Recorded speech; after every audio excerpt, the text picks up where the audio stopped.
तो जय जगन्नाथ पुणी आपण मानक गोटे मिनी ब्लॉग रे स्वागत। आमे आज बाहरचु हदगड़ बुलते जावा पई। आमे हदगड़ रे जाई पहुंची पारचु कि नहीं लास्ट पर्यंत आपण माने वीडियो देखुन निया जानि परिबे। अधा बाटू ड्राइवर चेंज हेले प्रशांत भाई एबे गाड़ी चलेइबे, देखिबा चलेइ परिबे कि नहीं। विश्वास करिनि प्रशांत भाई 3टा गियर डायरेक्ट पकेइछन।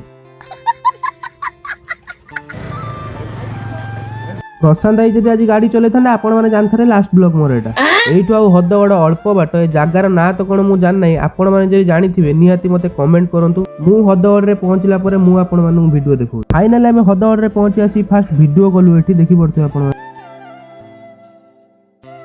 एबे हमर वीडियो सरी होला। एबे आबे हदगड़ डैम पाखु जिबा। फाइनली आसी मु हदगड़ डैम पाखरे पहुंची गली। आपण माने देखि पड़थि एठी के दुकान अछि। एबे हमें तळु जिबा चलो।